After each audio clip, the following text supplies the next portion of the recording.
de muchísima belleza estilística. Se llama Los Principios. Eran 3 mujeres, una abuela, una madre, una tía.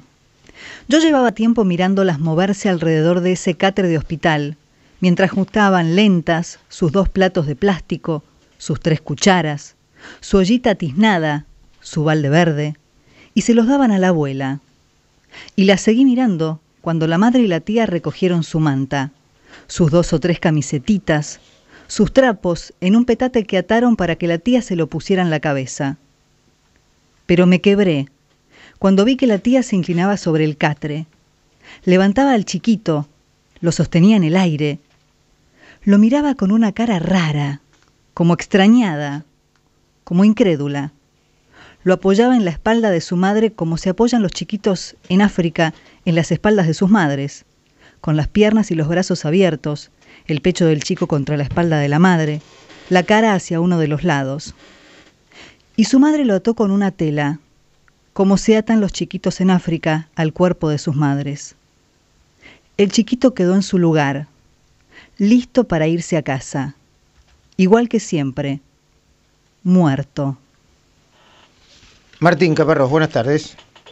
Hola, ¿cómo están? Mamita, ¿eh? Sí, me quedé un poco impresionado, pero bueno, debo reconocer que debe ser mi culpa. Por un lado de ser denso y por el otro lado de ser reparador, ¿no, Martín? Hacer estas cosas que vos haces. Estas cosas que yo hago, sí, qué sé yo,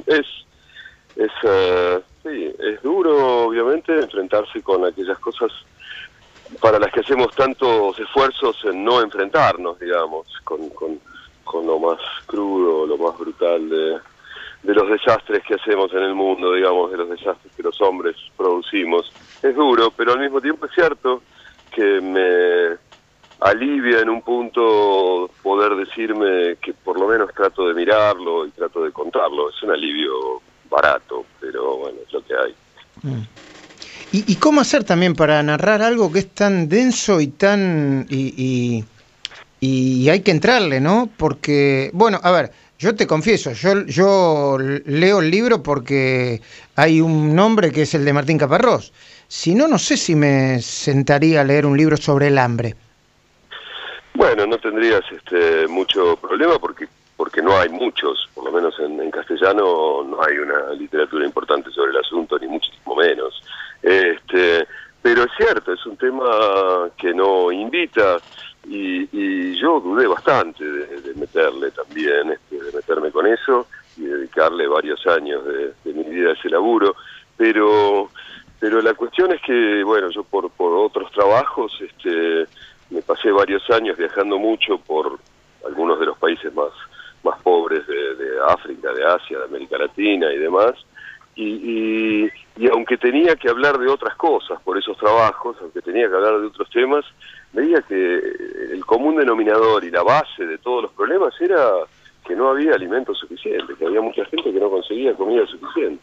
¿Y por qué se muere de hambre la gente? ¿Por qué se muere de hambre la gente en África, no sé, en Bangladesh y en Argentina? Porque si a ver, empiezo por el principio. ¿Hay gente que se muere de hambre en Argentina? No, por suerte no directamente. Lo que pasa es que hay que repensar la idea de morirse de hambre. Uno tiene un poco esa idea de esas imágenes dramáticamente espectaculares o espectacularmente dramáticas de el chiquito Biafra, con la panza hinchada, Biafra, ¿no? Gente que no consigue nada que comer durante, no sé, varios días y que termina muriendo de eso, termina consumiendo su propio cuerpo, porque el hambre en definitiva es un cuerpo que se come a sí mismo porque ya no tiene ningún alimento que venga de afuera, ¿no? Eso, por suerte, pasa mucho menos, pasa en casos muy excepcionales de algún cataclismo natural, de alguna guerra.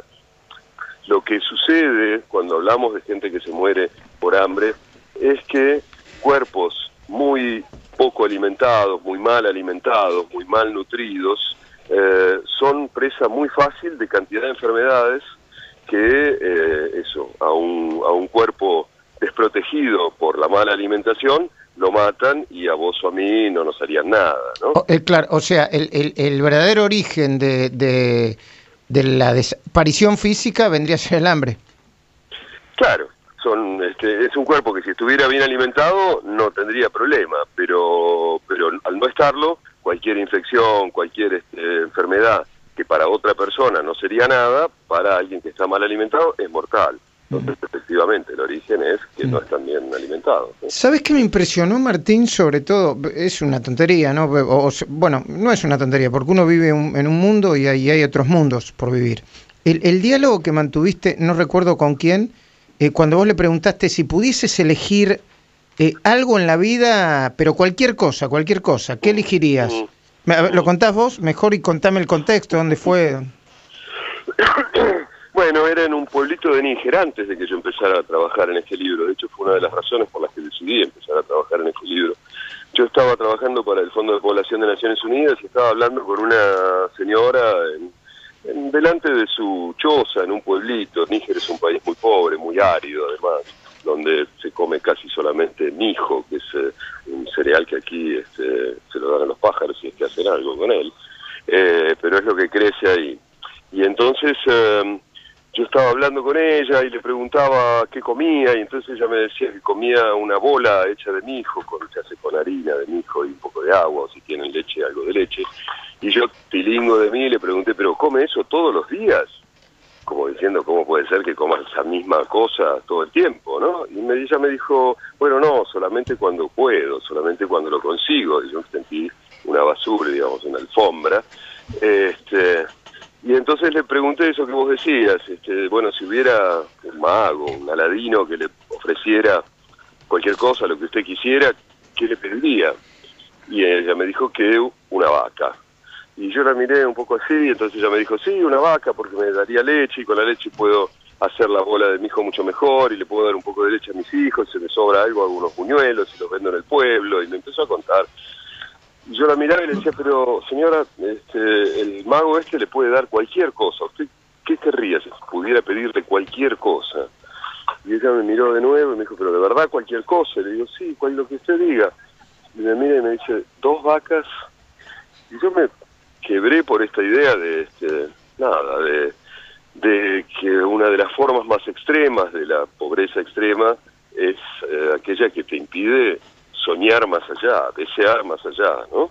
Pero entonces tuve como una especie de compasión hasta que me di cuenta de que en un sentido a nosotros nos pasa lo mismo, digo, a nosotros sociedades contemporáneas, más que nos creemos modernas y demás, y no nos atrevemos a querer, por ejemplo, que no haya 900 millones de personas que pasan hambre en el mundo, ¿no? Es una cifra enorme, ¿no? Digo, parece una verdad de perogrullo, es una cifra enorme. ¿Y cómo no caer en el golpe bajo cuando uno... Bueno, yo de nuevo, yo sé que a Martín lo conozco de hace años y no somos amigos, pero yo supongo que... Bueno, yo tengo admiración hacia él y me imagino que yo supongo que él tiene respeto por mí, aunque no tiene la menor importancia. Pero quiero decirles que el libro... Yo lo primero que vi cuando vi El hambre, digo, bueno, en la página número 20 hay un golpe bajo, 20 por lo menos, ¿no? Si aguanta hasta la 20. Hay un golpe bajo que te deja la quijada mal, del peor golpe bajo. Porque ya, viste, hablar del hambre, es como, hay que hacer un gran esfuerzo para evitar el golpe bajo. Y sin embargo no tiene golpe bajo. Y sin embargo está escrito con una crudeza tremenda. Y otra cosa que me pasa, Martín, es que no me da ganas de dejarlo el libro, ¿entendés? No, y no lo tomo por culpa. Voy a decir otra tontería más. Lo sigo leyendo porque está tremendamente bien escrito. Bueno, te agradezco. Fue una decisión complicada, cómo hacerlo, porque efectivamente yo también tenía mucho miedo del golpe bajo, de caer en eso. Por momentos me decía, bueno, el golpe bajo no es mío, es de esta sociedad que hemos inventado que hace que esto suceda. Y contarlo no es un golpe bajo, quizás al revés, no contarlo es un golpe bajo. Pero de todas maneras yo era consciente de esta complicación posible. Y entonces lo que me dije es que tenía que cuidar mucho el estilo y cuidarme sobre todo mucho de no subrayar demasiado, de no adjetivar demasiado, porque entonces todo se iba a transformar en una especie de sobreactuación que iba a atentar contra la posibilidad de leer, ¿no? Para los que todavía no tuvieron oportunidad de leerlo, o para los que dicen, che, me voy a tener que meter en esto, ¿me puedes contar 2 o 3 cosas con las que te encontraste para terminar esta conversación? Sí, claro. Mira, la primera cosa que me impresionó mucho es que por primera vez casi en la historia de la humanidad, porque yo trato también de armar una especie de historia de cómo evolucionó el hambre desde la aparición del hombre, por primera vez en la historia de la humanidad producimos suficiente comida o comida de sobra para que coma todo el mundo y más. Entonces, lo que esto quiere decir es que, igual que siempre, pero mucho más brutal y violentamente que siempre, si ahora hay hambre es por un problema de distribución, o sea, por un problema político. Eso me impresionó mucho, la constatación de eso me impresionó mucho. Y después, por supuesto, en cada uno de los lugares donde estuve, pues estuve en todas esas zonas que vos citabas antes, tratando de entender, de contar historias de personas y de entender los mecanismos. Bueno, en cada uno de esos lugares me pareció haber entendido alguna cosa distinta para armar todo este rompecabezas bastante complicado que en última instancia intenta explicar por qué pasa esto que pasa, porque hay 900 millones de personas que no comen suficiente. ¿Y en Estados Unidos con qué te encontraste? Porque uno piensa que Estados Unidos es el reino de la opulencia, y si no hay morfina en Estados Unidos no hay en ninguna parte del mundo, ¿no? Mira, fue curioso, porque a Estados Unidos yo fui porque quería entender cómo funciona la bolsa de Chicago, esa de la que se da todos los días en los medios argentinos, la cotización de la soja, es la bolsa donde se manejan los precios de los productos de base alimenticios en todo el mundo. Y por lo tanto son los que fijan esos precios que hacen que de pronto en un mercado de Ouagadougou o de Bombay una mujer no puede comprar su kilo de arroz o lo que sea. Es decir, son los que condenan al hambre a mucha gente. Entonces yo quería ver cómo funcionaba este sistema especulativo de futuras y derivadas y cosas que yo nunca entendí. Y dije, bueno, voy a averiguar. Y efectivamente fui, averigüé, traté de contar cómo funciona todo ese mecanismo de especulación financiera con la comida, pero una vez ahí me encontré con 2 cosas que no me esperaba para nada. Una, que en el mismo Chicago hay una red solidaria, digamos, de contención de la inseguridad alimentaria, como lo llaman ahí, muy grande. Hay como 600, 700 mil personas que comen en comedores populares, que reciben donativos de comida, que viven de la asistencia pública o privada alimentaria. Yo no tenía ni idea que eso era así. Y que eso es así en Chicago, y es así en todas las grandes ciudades americanas. O sea, hay una población mal alimentada muy consistente. Por supuesto que no comer, o sea, estar mal alimentado en Chicago no es lo mismo que estar mal alimentado en Níger. Claro. Pero bueno, aún así. Y después el otro tema con el que me encontré y que traté en el capítulo sobre Estados Unidos es el tema de la obesidad. Que viste que hay como una paradoja rara que te dicen, bueno, es la misma cantidad, más o menos la misma cantidad de obesos que de malnutridos en el mundo. O de desnutridos. Hay como 1.000 millones de cada uno, así. Ajá. Entonces, lo primero que uno puede pensar es, claro, los obesos se la comen toda la que los desnutridos no tienen para comer. Claro. ¿No? Pero es totalmente falso eso, esa supuesta paradoja, porque en realidad lo que pasa es que los obesos son los malnutridos de los países ricos, así como los hambrientos son los malnutridos de los países pobres, que para los de más abajo no les llega nada. En cambio en los países ricos, a los de más abajo, lo que les llega es toda esa comida basura que hace que críen cuerpos imposibles, ¿no? Entonces me interesaba contar eso también, y bueno, y me fui a un pueblo en el norte del estado de Nueva York, que es como el segundo con más obesidad de Estados Unidos. Así que Estados Unidos, donde fui para una cosa muy acotada, se transformó en un capítulo complejo con varios temas y demás.